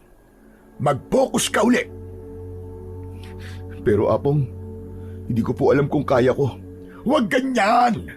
Kailangan mong maniwala na kaya mo. Sige po. Susubukan ko po ulit. O siya, sige. Ngayon, huminga ka muna ng malalim. Tapos linisin mo ang isip mo. Kalimutan mo muna ang galit at inis na nariyan sa puso mo.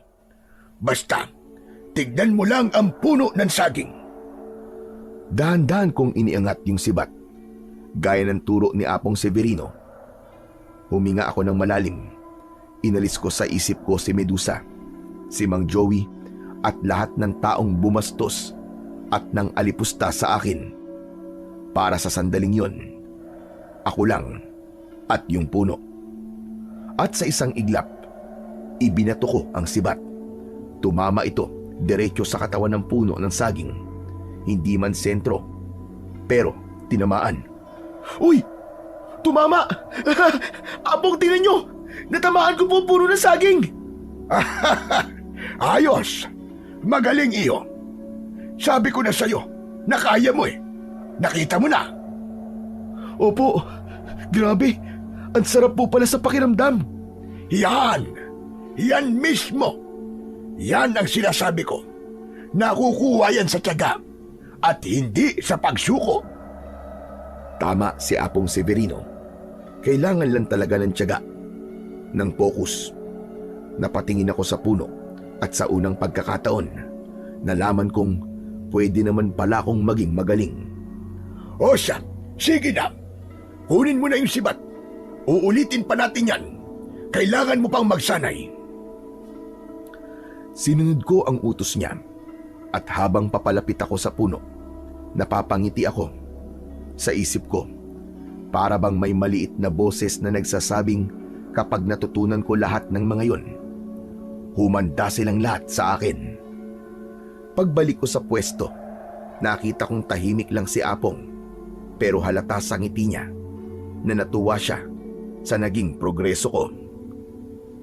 Apong, handa na po ulit ako. Ayos yan. Sige, isa pa. Mag-focus ka ulit. Pakiramdaman mo yung hangin. Tapos ay sukatin mo yung layo ng target. Bigla siyang lumapit sa akin. Tapos itinuro niya sa akin kung paano dapat tumayo, sa kung paano iikot ang pulso bago bitiwan ang sibat. Inulit namin yon ng paulit-ulit. Minsan lumalampas, minsan naman nadadapisan. Habang tumatagal, medyo sumasakit na ang mga braso ko pero hindi ko ininda hanggang sa unti-unti na master ko na ang pagbato at natamaan ko na rin yung puno ng ilang beses. Sabi ng matanda, magaling daw dahil mabilis akong matuto. Hanggang sa bandang hapon, pinahinto na ako ni Apong. Tama na muna. Magpahinga ka na para may sapat na lakas ka mamaya. Agad kong itinabi ang sibat, tapos pinunasan ko ang pawis sa aking noo. Ngayon ko lang naramdaman na gutom na ako. Pumasok kami sa loob ng kuweba. Kumuha si Apong ng ilang nakolekta niyang bungang ugat at nilagay niya sa isang maliit na palayok. Sinindihan niya ang apoy at matapos ang ilang minuto, naamoy ko ulit yung mabangong singaw. Matapos pa ang ilang minuto, naghain na ang matanda. Alam kong pagod ka. Heto, kumain muna tayo para bumalik ang lakas mo. Maraming salamat po, Apong. Hanga ako sa iyo, iyo. Unang araw mo lang, pero nagawa mo na ang lahat ng pinapagawa ko sa iyo. Dahil po sa inyo, Apong. Kung di niyo po ako tinuruan, baka hindi ko pa rin po maibabato ng maayos yung sibat. Akala ko nga po, madali lang po yun pero hindi pala. Yan ang problema talaga sa ibang kabataan. Akala nila lahat ng bagay ay madali. Pero sa totoo lang, madami pa kayong hindi alam. Marami pa kayong kakaining bigas. Tama po kayo. Pero kanina talaga, Apong, akala ko po niloloko niyo lang ako Kaya hindi po ako makatama Hindi kita lolokohin, iyo. Ang gusto ko lang, kailangang matuto ka sa tamang paraan. Yung walang shortcut. Kahit gaano pa tayo kadesperado. Napatingin ako sa kanya. Parang tumagos yung huling sinabi niya. Hindi niya alam kung gaano ko kadesperado na balikan lahat ng nagkasala sa akin. Sige na, kumain ka na kumain. Ubusin natin lahat to kasi may lakad pa tayo mamaya. Tuloy po ba yung pangangaso natin mamaya? Abay, syempre naman. Kaya nga tayo nagsanay, di ba? Apong, bakit po kayo nangangaso pa? Matanda na po kayo. Hindi po ba delikado para sa inyo? Delikado syempre. Pero trabaho ko yun, iyo. Hanggat nabubuhay ako, hindi ako pwedeng tumigil. Ganun po? Oo. Ano po ba yung mga dati yung mga nauhuli? Mga malalaking ibon, mga baboy ramo, aso, bayawak, at mga pusang gala. Pati po pusa at aso? Grabe naman po kayo, wala kayong pinapalagpas. Hindi mo pa maiintindihan ngayon, pero mamaya, mauunawaan mo rin. Saka, hindi naman ako pwedeng mamili ng uhulihin. Kung ano nandoon, yun ang tatargeting ko. Basta ako, Apong, hindi po ako papatay ng pusa at aso Nakakaawa naman po At saka, hindi naman natin makakain ng mga karne nun eh. Teka, huwag niyo pong sabihin na kumakain po kayo ng ganun. Napailing siya. Para bang natatawa, pero seryoso pa rin ang muka. Hindi ako kumakain sa mga huli ko. Bawal talaga silang kainin dahil may kamandag o laso ng kanilang laman. Kapag sinubukan mo kahit isang beses lang, tapos ang buhay mo, tigok ka. Ah, ganun po ba? Akala ko kaya po tayong mga ngaso ay para po may maiuulam tayong karne bukas. Pasensya ka na iyo. Hindi pagkain ang pakay natin mamaya. At saka, baka kapag nakita mo yung huhulihin natin mamaya baka hindi mo rin gustuhin kainin. Bigla kong kinilabutan kahit hindi ko pa alam kung ano ang tinutukoy ng matanda. Apong, ano po ba kasi talaga yung huhulihin natin? Sandaling tumahimik si Apong Severino. Iniangat niya ang sibat, parang sinusukat ang dulo nito kung gaano katulis. Basta, kumain ka lang ng kumain dyan. At pagkatapos ay magpahinga tayo. Tapos ay lalakad na tayo mamaya. Hindi na ako sumagot. Pinagpatuloy ko na ang pagkain. Asa nga pala, mamaya kapag nasa gubat na tayo, Angelo, wag kang hihiwalay sa akin kahit na ano pa ang mangyari. Kasi kapag napahiwalay ka sa akin, baka hindi ka na makabalik. Baka mapahamak ka. Ho? Ganun po ba kadelikado? Oo, mas delikado pa sa iniisip mo. Wala po kayong dapat na ipag-alala, Apong. Buo po ang loob ko sumama sa inyo. At hindi ako hihiwalay kahit na ano po ang mangyari. Mabuti kung ganon. Mabilis na lumipas ang mga oras. Agad na nag-aya si Apong Severino nang kumagat na ng tuluyan ang dilim. Naglakad kami ng tahimik sa loob ng gubat. May dala kaming mga sulo na siyang nagbibigay sa amin ng liwanag sa paligid. Pagkalipas ng ilang minuto, huminto si Apong Severino. Tila ba nakikiramdam sa paligid. Teka, sandali lang. May naririnig ako. Tahimik akong nakinig. Maya-maya ay may narinig din akong huni sa di kalayuan. Baboy po. Ano, Apong? Napangiti ako at pasimpleng nagpasalamat na di aso o kaya naman pusa ang posible naming mahuhuli ngayong gabi. Bigla kong naisip na masarap ang adobo kinabukasan.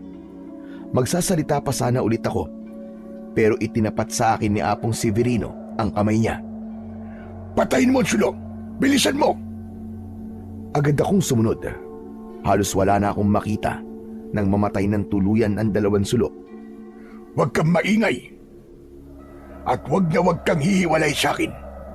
Sumunod ka lang sa likod ko, Angelo. Ilang sandali pa ay nakita kong nagtago siya sa likod ng isang malapad na puno. Agad din naman akong nagtago. Paglingon ko sa unahan, may 2 pulang liwanag na lumitaw. Tila naghihintay naman ng tiyempo ang kasama ko. Tapos ay dahan-dahan siyang lumabas at iniumang ang hawak niyang sibat. Isang mabilis na hagis, dumiretso ang sibat doon mismo sa pulang liwanag. Narinig kong nagwala ang hayop. Angelo! Tirahin mo na! Dali! Hindi na ako nagdalawang isip pa. Mabilis kong itinutok ang sibat sa pulang liwanag at sa unang bato lang, narinig kong umungol ng malakas ang hayop. Yan! Ang galing mo! Ganyan nga, Angelo! Sabi ko po sa inyo, Apong hindi ko po kayo bibiguin. Agad na sinindihan ni Apong ang sulo. Nagliwanag na ang paligid. Naglakad siya kaya sumunod din ako. Ngunit habang papalapit kami sa tinamaang hayop, unti-unti kong nakita ang tunay na anyo ng hinuli namin. Hindi ito baboy ramo, kundi isang nilalang na may baluktot na pangangatawan. Parang tao, pero mukha ding hayop na mabangis. May matatalas itong mga pangil at mahahaba ang kanyang mga kuko. Itim ang kulay ng kanyang balat. Diyos ko! Apong, ano po yan? Hindi sumagot kagad si Apong Severino. Nakatingin lang siya sa akin. Sinusuri ang kabuuan ng nilalang. Ganun na rin ang ginawa ko. Nang tuluyang makita ko ang mukha nito, napalunok ako. Babae siya, pero sobrang pangit ang itsura. Yung dalawang liwanag na nakita namin kanina, yung pala ang kanyang mga mata. Biglang nanginig ang mga kamay ko nang dahil sa labis na takot. Aswang yan, Angelo. Isang aswang. Oh? Aswang? Totoong aswang, Apong? Oo nga. Aswang yan na nagkukunwaring isang baboy ramo. Pambira naman po kayo, Apong, oh. Ba't di nyo sinabi sa akin na ibang hayop naman pala ang uhulihin natin? Kaya pala, sabi nyo delikado? Kaya pala pinagpipilitan nyo kanina na hindi pwedeng kainin yung mahuhuli natin? Dahil aswang naman pala. Eh kung sinabi ko ba sa'yo, sasama ka pa ba rito? Siyempre hindi na po. Kaya nga hindi ko sinabi. Totoong nakakalaso ng dugo at laman nila. At pwede pa tayong mahawa kung hindi tayo mag-iingat sa ating galaw. Hinawakan ni Apong Severino ang sibat niya at hinugot mula sa ulo ng aswang. Habang nagpapaliwanag si Apong Severino, hindi ko maiwasang tumingin-tingin sa paligid. Parang may gumagalaw sa bawat sulok ng dilim.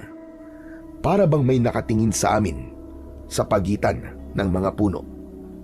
Lalo akong kinabahan ng mga sandaling yun. Angelo, makinig ka. Maging mapagmatsyag ka at baka may kasamahan pa ito. Apong naman eh. Nananakot pa ho kayo eh. Huwag kang matakot. Hindi sila basta sumusugod kapag may ilaw. Pero kailangan nating umalis bago pa may ibang makakita sa atin. Madalas, sinusundan nila ang amoy ng kasama nila. Paano po kapag may dumating? Huwag kang matakot. May mga sandata tayo. Hindi lang kita tinuruan gumamit nito para umatake, kundi para dumipensa na rin. Hihintay ko siyang maglakad, pero bigla siyang lumuhod at tinignan ng mabuti ang napatay namin. Kilala ko to. Matagal na siyang nag-iikot dito at nambibiktima ng mga taong naliligaw dito. Mabuti na lang at nahuli na natin ang pesting aswang na ito. Biglang nanayo ang mga balahibo ko nang marinig ang sinabing yun ni Apong. Bigla akong naisip na kung hindi ko pala nakita si Apong at patuloy akong nagkakandaligaw-ligaw sa gubat, ay baka isa na din ako sa nabiktima niya.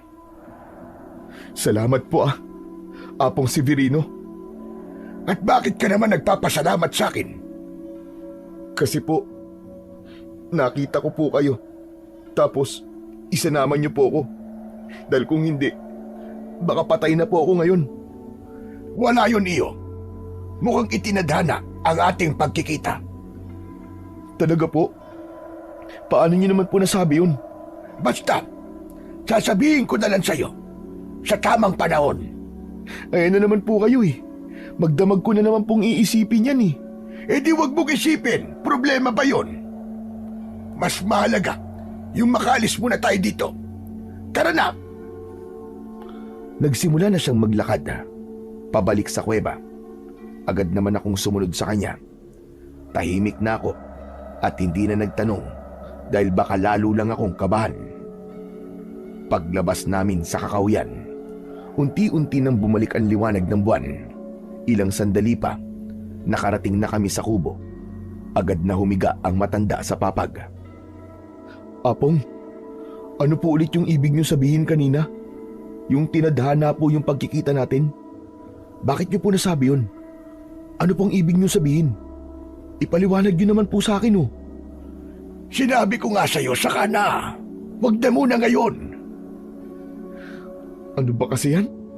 Bakit hindi niyo pa po sabihin ngayon eh? Baka kung ano na naman po yan kinakabahan ako eh.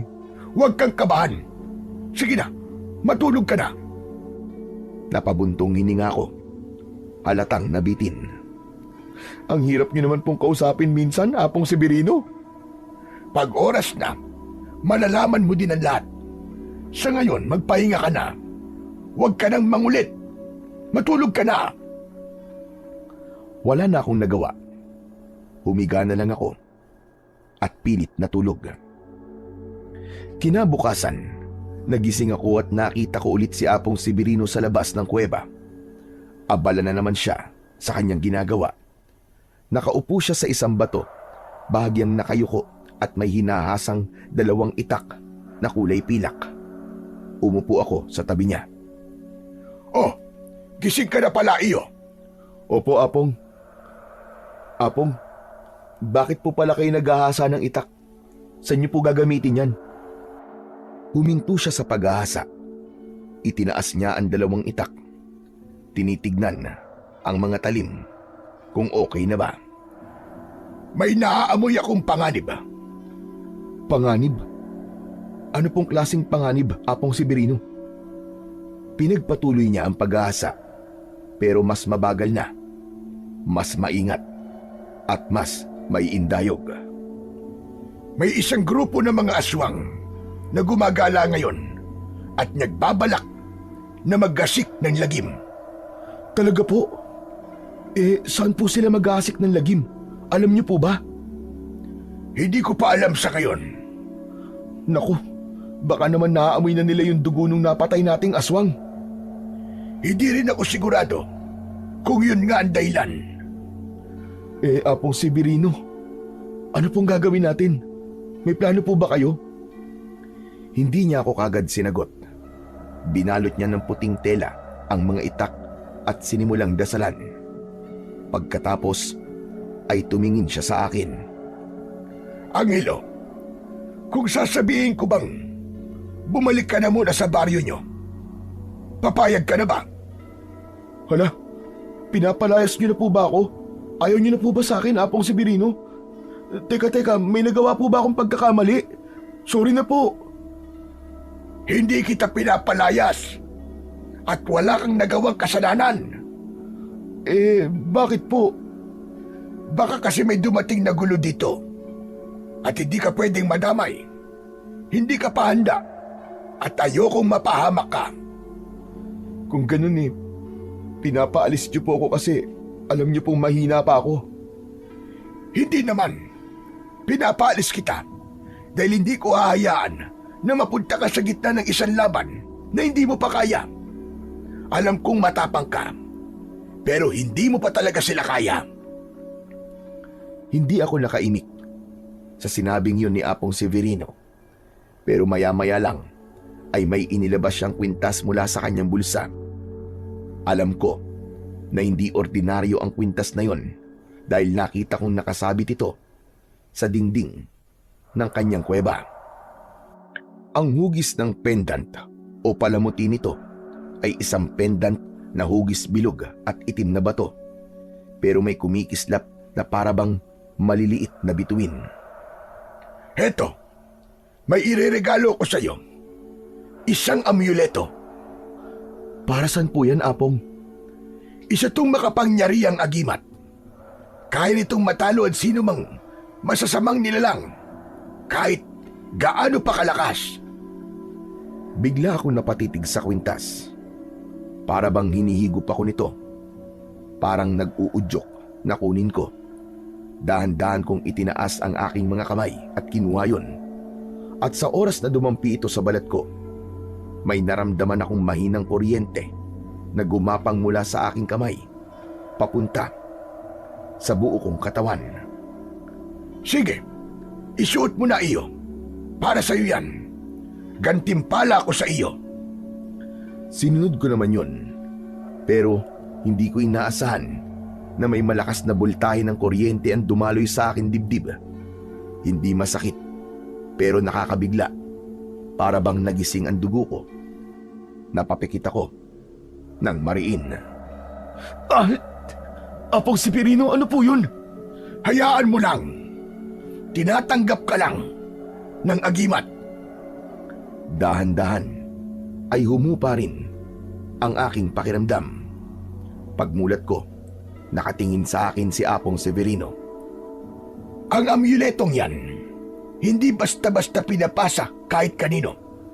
Sa totoo lang, ikaw ang unang binigyan ko. Talaga po? Bakit po? Dahil may nakapagsabi sa akin na ikaw ang magiging tagapagmana ko. Ho, ako? Bakit naman po ako? Dahil itinadhana ng langit na magkita tayong dalawa. Nakikita mo naman, matanda na ako. Tapos wala akong anak. Sino ang pwedeng magmana ng lahat ng anting-anting ko? Ang lahat ng mga kalaman ko? Kung ganun po, ito na po yung sinasabi niyo sa akin kagabi? Tama ka. Kaya sana tanggapin mo. Tinatanggap ko po. Maraming salamat po, Apong Severino. Ayos. At ngayong tinanggap mo na ang iyong agimat, umuwi ka na muna sa baryo kung saan ka nanggaling. Napakagatlabi ako sa sinabing yon ni Apong Severino. Agad na naramdaman ko ang inis at kaba. Kung yan po ang dapat kong gawin, sige po, gagawin ko, Apong. Salamat, Angelo. Salamat at pumayag ka. Tumango na lang ako, pero sa loob-loob ko, ito na nga siguro yon. Oras na para bumalik. Oras na para ipakita sa lahat kung gaano nila ako nasaktan. Hindi ko mapigilan na mapangiti dahil sa wakas ay maipapakita ko na sa kanila na hindi na nila ako pwedeng api-apihin, na hindi na nila ako pwedeng pagtawanan at pagtulungan. Gaganti ako, lalong-lalo na kay Medusa. Naramdaman ko ang matinding galit nang maisip ko ang pangalan ng babaeng yon.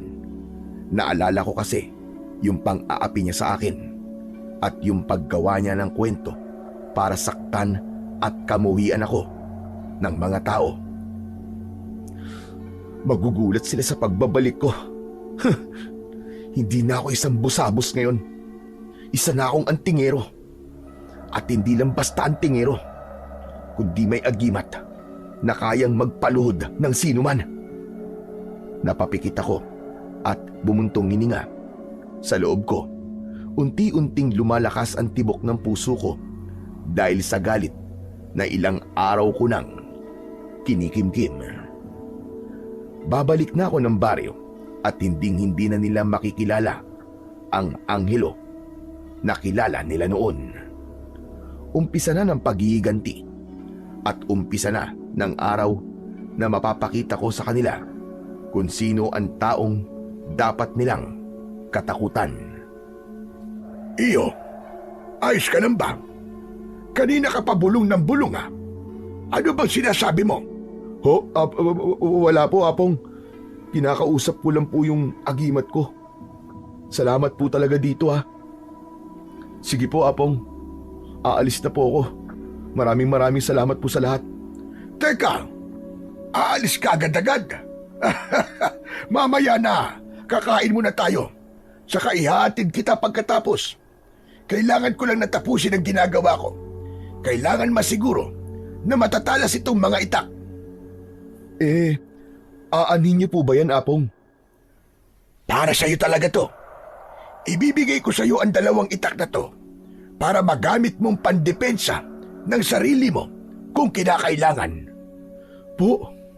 Talaga po, Apong? Oo naman. May basbas na mga albularyo ang mga itak na yan. Kaya gamitin mo sa tama at kabutihan. Gamitin sa tama at kabutihan? Ang ibig ko sabihin ay gagamitin mo lang yan para maipagtanggol ang sarili mo at ang ibang tao. Huwag mong gagamitin sa kalukuhan at pansariling interes. Aba kung ibibigay niyo po sa akin, di salamat. Hayaan niyo po. Gagamitin ko po yan sa tama. Samantala, ilang sandali ang lumipas. Natapos din siyang maghasa ng itak. Muli siyang naghain ng bungang ugat. Medyo nagsasawa na din ako, pero kailangan kong kumain nun dahil kaya nitong magbigay ng lakas na siya kong kailangan. Matapos kaming kumain, agad siyang tumayo at muling naghabilin sa akin. Halika na. Ihatid na kita sa ibaba at baka maligaw ka pa at kung saan ka mapunta. Sige po, Apong. Tara na po. Nagsimula na kami maglakad pababa ng bundok.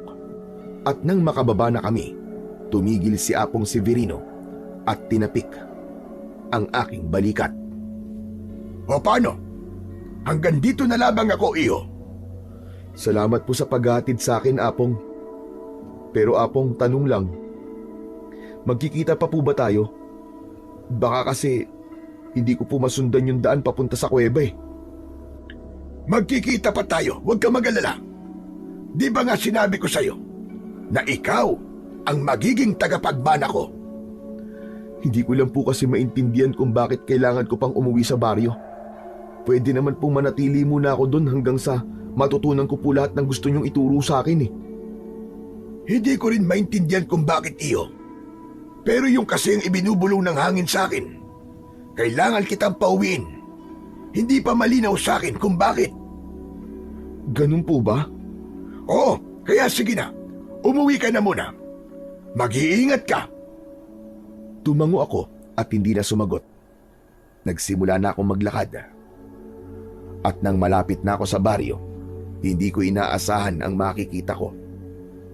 Ang yabang ko pa namang pumasok, pero wala naman pala akong makikitang mga tao. Ni isang aso, walang tumatahol. Pakiramdam ko, parang hindi normal yun. Yung mga bahay sarado at nakakandado, maski mga bintana. Nagpatuloy ako sa paglalakad hanggang sa may biglang sumutsut mula sa damuhan. Kuya Angelo! Kuya Angelo, dito ka, dali! Paglingon ko, nakita ko ang batang si Dandan, nakasilip mula sa matataas na damo, kumakaway at tinatawag ako para lumapit. Agad ko naman siyang nilapitan. Oh, Dandan! Anong ginagawa mo dyan? Bakit ka nagtatago? Hindi kagad niya ako sinagot. Nang makalapit ako, bigla niyang hinawakan ang aking mga kamay at hinila ako papalayo, papunta sa likod ng isang lumang kubo. Kuya, wag ka masyadong maingay. Baka mamaya may makarinig sa atin. Ano? Sino? Saka bakit parang takot na takot ka yata? Makinig ka, kuya. Itong baryo natin, wala na. Sinakop na ng mga aswang. Natigilan ako sa sinabi niya. Kuya, lahat ng tao ngayon dito, nagtatago sila. Kita mo ba yung mga nakakandadong bahay? Yung iba naman tumakas na. Pero yung mga hindi pinalad, ayun, ginawa ng pulutan ng mga aswang. Tapos yung mga dalaga, Ano nangyari sa mga dalaga, Dandan? kinuha nila at ikinulong. Ang narinig ko, iaalay daw nila sa kabilugan ng buwan para mas lumakas pa ang kanilang kapangyarihan. Talaga? Maniwala ka sa akin, kuya. Yung ate ko nga kasama nga sa mga kinuha nila Ano ang ate mo? Sigurado kang kinuha nila ang ate mo? Oo nga, kuya. Bakit parang natatawa ka pa? Naku po bakit isinali pa yung ate mo? Lugi sila dun. Hindi ba nila alam na expired na ang dugo nun dahil sa sama ng ugali? Grabe ka naman, kuya. Hindi naman ganun si ate. Anong hindi ganun? Sigurado kang hindi masama ang ugali ng ate mo? Bakit? Nakalimutan mo na ba yung ginawa niya sa akin? Kung paano niya ako ipinahamak? Pero kuya, kailangan niya ng tulong mo ngayon. Hindi. Hindi ko tutulungan ang ate mo. Ayos nang nakinuha siya. Ang tawag dun, karma. Oo, tama ka, kuya. Masama nga ang ugali ng ate ko. Pero ako, naging mabait ako sa'yo.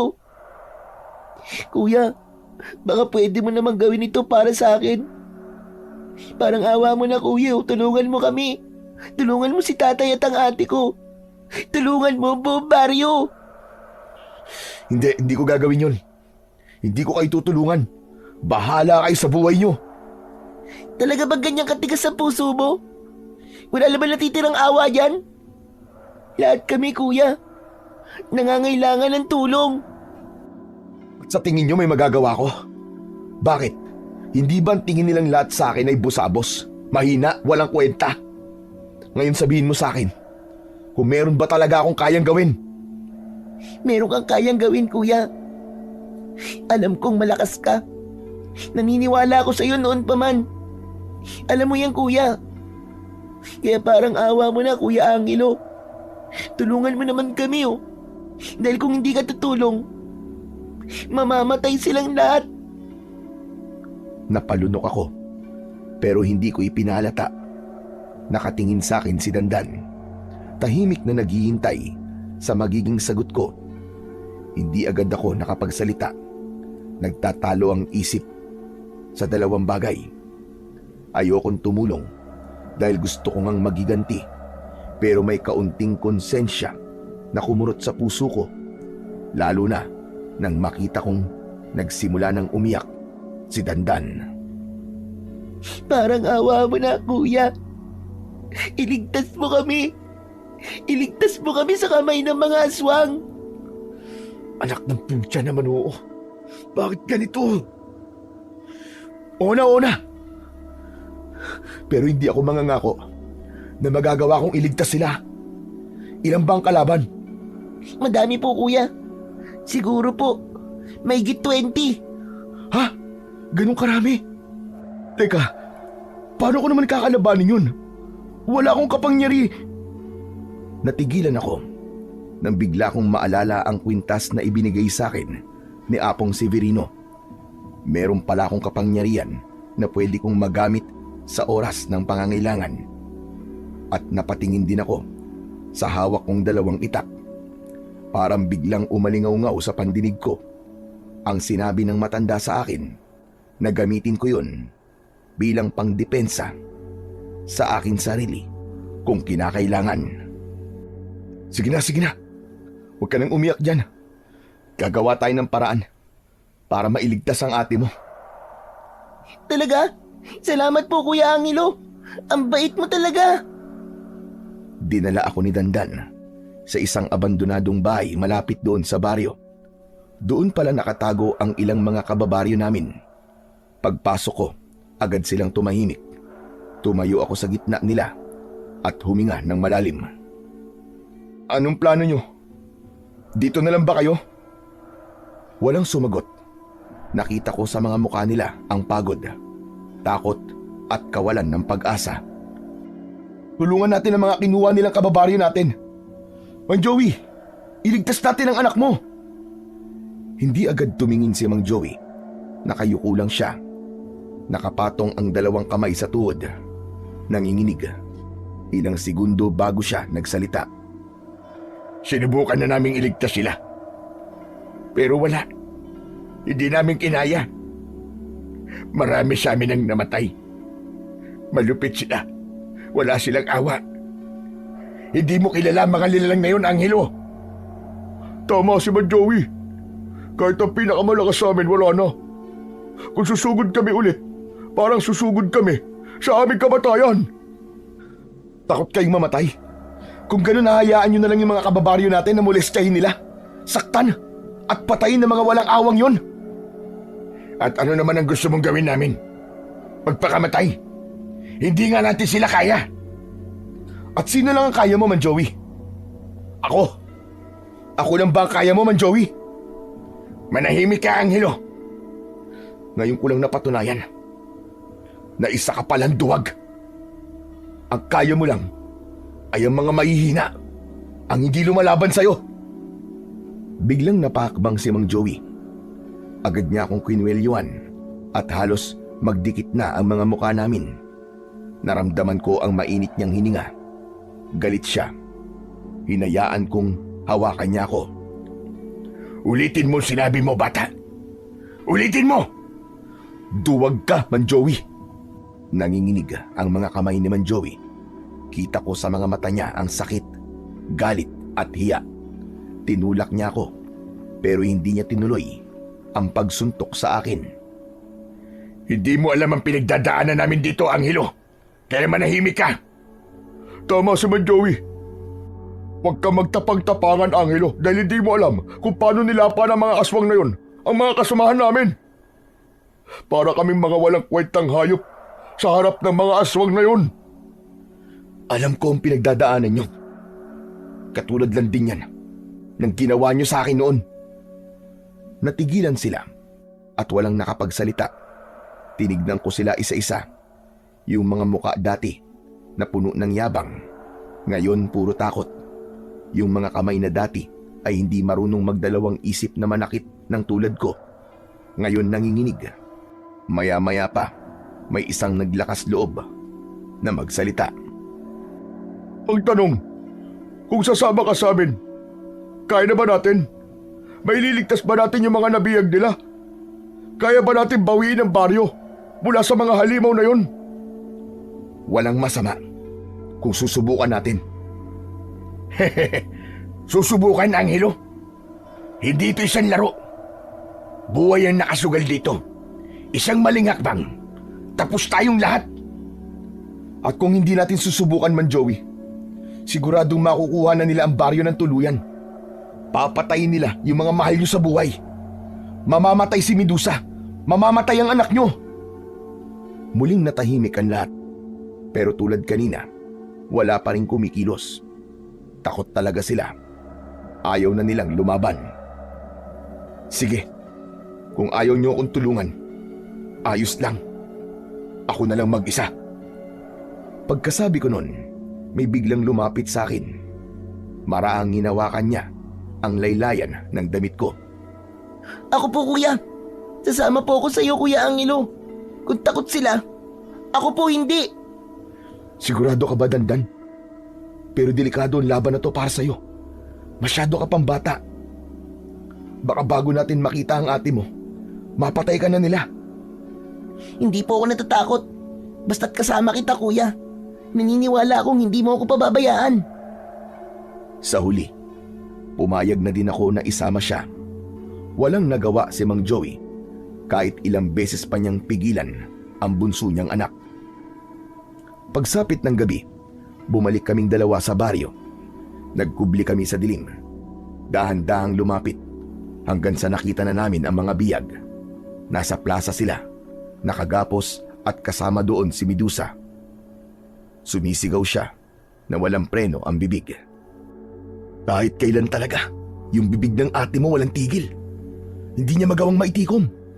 Kawawa yung mga aswang, oh. Kuya naman eh. Nagawa mo pang magbiro eh. Totoo naman eh. Kuya, ate ko pa rin yun. At doon ko naisip na kailangan ko nga magseryoso. Hindi ito panahon para magpatawa. Nakasalalay sa mga kamay ko ang buhay nila. Paglapit namin sa may gilid ng plaza, doon ko nakita yung pulutong ng mga aswang. Mga nasa 20 sila. At sa gitna nila, may malaking bilog na ginuhit gamit ang dugo. May leader sila na siyang naroon sa loob ng bilog at nagdarasal. Malinaw na nagsasagawa ng ritual. Maya-maya pa, nag-utos ang leader na kuhain ng isang babaeng nakatali. Nang madala siya sa gitna ng bilog, bigla itong sinakmal ng aswang sa balikat ni hindi nagawang sumigaw nung biniktima niyang babae. Namatay ito, nadilat ang mata. Hayop kayo! Mga demonyo! Tama na! Ayoko na dito! Ayoko na! Tulungan niyo ako! Naawa ako sa kanila. Totoo, sobrang awa ang nararamdaman ko. At hindi ko inaasahan yun. Kaya pala ako binigyan ni Apong Severino ng agimat at tinuruan sa paggamit ng sandata. Hindi para magiganti. Hindi para ipamukha sa lahat yung pinaggagawa nila sa akin noon. Ang misyon ko ay iligtas sila. Kuya, si ate! Naalarma ako nang marinig ang sinabi ni Dandan. Nakita kong kinakaladkad ng 2 aswang si Medusa papunta sa bilog. Pilit siyang kumakawala. Halos mawalan na ng boses. At sa sandaling yun, naramdaman kong kumapit si Dandan sa damit ko. Kuya, tulungan mo ang ate ko pakiusap! Dito ka lang. Huwag kang lalabas kahit na anong mangyari ha. Naiintindihan mo? Pero... Dandan, dito ka lang. Dahan-dahan siyang tumango. Pagkatapos nun, mabilis akong humakbang palabas sa pinagtataguan namin. Tumakbo ako, papunta diretso sa leader na nasa gitna ng bilog. Ngunit bago pa ako makalapit, 2 aswang ang humarang sa akin. Agad kong napatamaan ang mga yon sa kanilang tiyan. Umungol sila at napaatras. Nakapasok na ako sa loob ng bilog at ilang pulgada na lang ay maaabot ko na ang pinuno. Pero bigla itong lumipad. Agad na sumunod ang kanyang mga alagad. Nabigla ako pero hindi ko na sila hinabol. Kuya, ang galing mo! Mamaya na tayo magbulan, Dandan. Tulungan mo akong pakawalan ng mga biyag, bilis! Kaagad kong kinalagan ang mga tali ni Medusa at ng iba pa. Akala namin tapos na. Akala namin umatras na ang mga aswang, pero hindi pa pala. Bumalik sila at mas marami pa kaysa kanina. Sabay-sabay silang lumapag sa lupa. Agad namang inilayo ni Medusa ang kapatid niya. Nagtago silang 2. Agad akong naganda gamit ang 2 itak. Sinalubong ko ang mga unang aswang na sumugod. Tinaga ko sa braso at sa leeg. Sunod-sunod ang pagsugod. 2 pa ang lumapit. Umikot ako at tinaga sila ng magkakasunod. Pero habang tumatagal, nakaramdam na ako ng pagod. Hindi ko na kaya to. Medyo natumba ako nang umatake ang isa pa. Naabot ako ng mga kuko niya at tinamaan ako sa balikat. Halos mapasigaw ako sa sakit. Bigla ko napaluhod. Binitiwan ko ang mga itak. Ngunit ng sandaling yun, biglang may narinig akong malakas na sigaw. Tumayo ka dyan! Hindi pa tapos ang laban! Nakita ko si Apong Severino na nakikipaglaban sa mga aswang gamit ang kanyang sibat. Tapos ay nakita ko sa likod niya si Mang Joey. May hawak silang mga sandata at tumutulong sa pakikipaglaban. Dahil doon, nagkaroon ulit ako ng lakas ng loob at sumugod sa mga kalaban. Sabay kaming umatake hanggang sa ang natira na lamang ay ang kanilang pinuno. Walang hiya ka!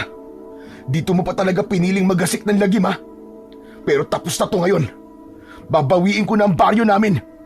At sinisiguro ko na walang isa sa inyo ang muling makakabalik pa dito. Tatagain ko na sana yung aswang pero bigla siyang lumipad para tumakas. Mabilis siya pero mas mabilis si Apong Severino. Agad siyang nakalapit sa akin at iniabot ang sibat. Ikaw na ang tumira, Angelo! Bilisan mo! Tumigil saglit ang mundo. Naalala ko ang ginawa naming pagsasanay. Tinignan ko ang galaw niya at pinag-aralan ang distansya. Ilang sandali pa, itinaas ko ang sibat at pumesto. Gamit ang natitira kong lakas, diretso ko yung inihagis sa lumilipad na aswang. Tinamaan ko siya. Tumagos ang tama sa dibdib ng aswang hanggang sa bumagsak ito sa lupa at namatay. Pagkatapos ng laban, agad na naglapitan sa akin ang mga tao. Isa-isa silang nagpasalamat. Si Medusa ang huling lumapit. Nakayuko siya at nanginginig ang boses. Patawarin mo ko, Angelo, sa lahat ng naging kasalanan ko sa iyo. Aaminin ko na. Walang katotohanan lahat ng sinabi ko tungkol sa kanya. Wala siyang kasalanan sa akin. Ako ang may malaking kasalanan sa lahat dahil ginamit ko siya para pagtakpan yung mga maling ginagawa ko kasama ang boyfriend ko. Ako ang nagdala ng kamalasan dito sa baryo. Anong ibig mong sabihin, Medusa? Kasi yung nobyo ko, espiya pala siya ng mga aswang. Ano ka mo? Hindi ko naman alam eh. Patawarin niyo ako. May ilang nagalit sa kanya. Sinigawan at minura siya ng mga tao. Pero agad ko yung pinigilan. Tama na! Huwag na po kayo magalit sa kanya. Wala din po siyang kasalanan dito. Ginamit lang ng aswang ang kahinaan niya. Kaya wag natin siyang sisihin at husgahan. Natahimik ang lahat. Si Medusa tumingin sa akin. Kita ko ang hiya niya at takot sa mga mata niya. Huwag kang mag-alala, Medusa. Tapos na. Ligtas na ang baryo. Bigla niya akong niyakap at panay ang pasasalamat niya sa akin. Samantala, matapos ang labanan, yung mga tao nagsibalikan na sila sa kanilang mga tahanan at ako naman, Sumama na akong muli kay Apong Severino.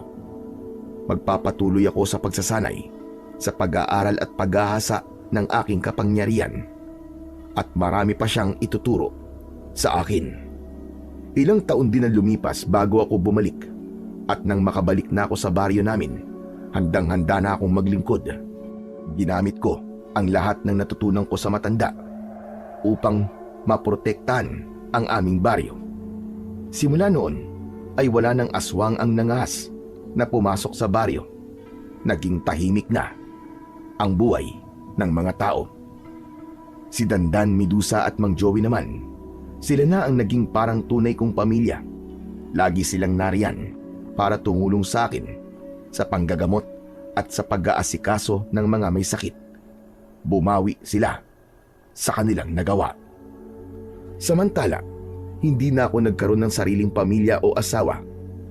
Kabilang yon sa panata ko bilang isang antingero. Ang oras ko, ang lakas at buhay ko, inilaan ko para sa tungkulin. At hanggang sa ngayon, wala akong pinagsisisiyan doon. Masaya ko sa naging kapalaran ko. Hanggang dito na lang po ang kwento ko. Sana ay may napulot po kayong aral sa buhay ko. Ako si Angelo, isang antingero. Maraming salamat sa pakikinig sa kwento ko. Hanggang sa muli.